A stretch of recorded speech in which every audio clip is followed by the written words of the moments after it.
And my name is Georgia. And we would like to start by acknowledging the Camaragal people, who are the first carers of this land. For tens of thousands of years, First Nations people have understood that relationship between the land and its wildlife. And we here at Tarongga, we feel very proud to learn from First Nations people today.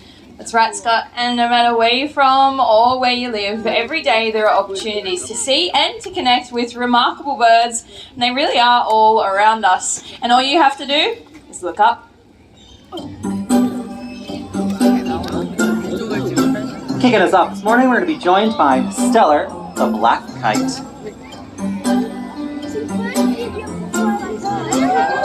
Whoa! Oh, knocked it on into the crowd. I'll go pick that up. It's an incredibly good reminder to let you guys know while you are looking up at Stellar, just keep your mouths closed.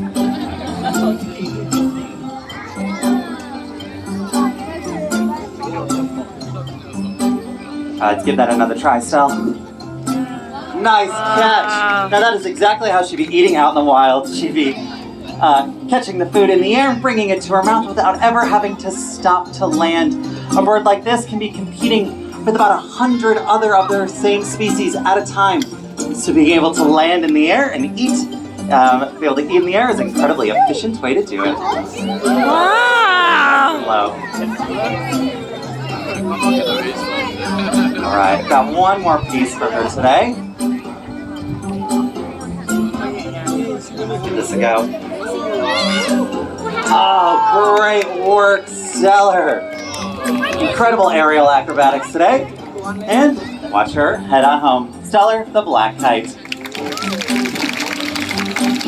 Yeah, she did a great job. Now, while we have been looking up at incredible birds just like Stellar, many others have been looking down, searching for their own opportunities for a feed. An emu egg, just like this one, is the ultimate prize for Australia's third largest hawk, a bird that is going to be known as the black-breasted buzzard. And this one, his name is Waru. Even with Waru's impressive beak and feet, he does need a little bit of help to get inside the thick shell of an emu egg, and that rock, well, it's the perfect tool for the job. Incredible first hit. Now, this is not a behavior we ever had to teach Waru how to do. Whack. He hatched out of his own egg with that knowledge already inside, and it's so strong, he's going to persist until he gets inside. Solid hit, ready? That was a pretty decent effort. You can do a little bit better. Now he's trying to make a small hole there because then he can use that hooked beak for what it's meant for, reaching in and starting to pry that egg open. There can be the equivalent of about 12 chicken eggs inside of every emu egg, so he doesn't want to waste any of that beautiful, juicy contents inside. Oh, great work! Short work of it today. Good job, Waru. A couple extra pieces for you. Here we go. Oh, you missed it and a raven got it. That's all right. Now, we tend to associate tool use like that with humans and other primates. So seeing a bird like Waru achieve their goal today is pretty cool. And it goes to show you that, hey, you might just have a little bit more in common with birds than what you first thought.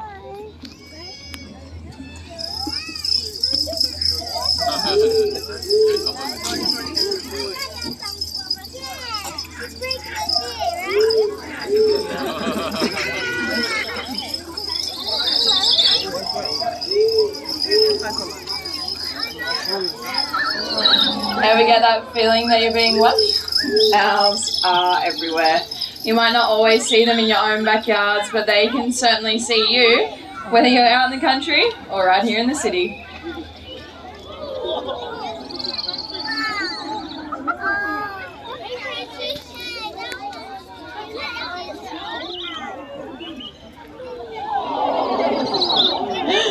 Well, everyone, this is Ripley, and Ripley is a barking owl. Now, as a barking owl, she actually hunts and lead other birds. Ooh. And when a bird like Ripley goes after other birds, you can even get ones larger than itself when it uses those powerful feet. Out there, and they're hunting all sorts of pests, things like introduced rats. You know, these rats can cause an awful lot of problems for our native wildlife. They're often taking young birds and eggs straight from the nest. So it is great that we have owls out there restoring the balance. In fact, A single owl could be eating about 1,000 mice and rats in about... Absolutely right. Georgia, thank you so much. Now, the birds that we have seen so far have all been Australian natives, but there actually is an exotic species you don't have to travel to see because they've done all of that work for us. They've jumped on boats alongside people, and these guys allow us to have our own everyday connection with birds. Of course, I'm talking about a chicken. But this is not any ordinary chicken, because his name is Mentari, and they are a red jungle fowl. And as a red jungle fowl, they're actually the ancestors to all modern-day breeds of chicken. In fact, you could call him the original recipe. Thank you. But we've become so used to chickens, they've become so important to people that they've made their way into our religions, our rituals, our cultures, customs, and even our everyday language. So you could be like Mentari here, up there ruling your roost, or maybe you're a mother hen and you're getting ready for your chicks to fly the coop. Or maybe you could be a little bit like me, the kind of person who tends to put all of their eggs into one basket. Really, you do not have to in the world, outnumbering people by about 6 to 1. So for every person out here in the audience, there's about 6 chickens. So I think we need to get a couple more to reach that 6, but there we go. Thank you very much, ladies. Everybody, Mentari and the hens. Great. Good job, girls.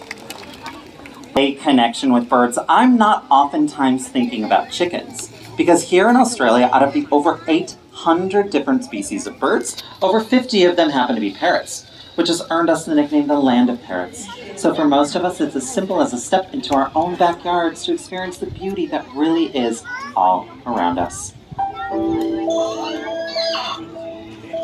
Wow, ang ganda!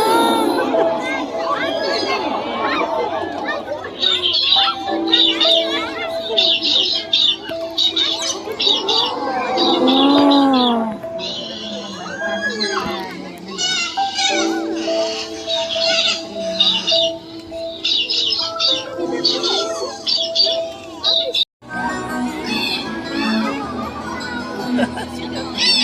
Nice job.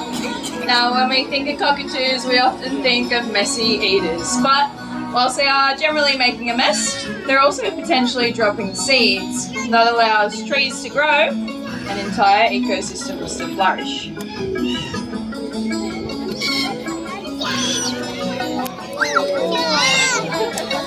Now, a moment ago, Georgia mentioned tree hollows, but a tree hollow large enough to fit a bird like this can actually take around a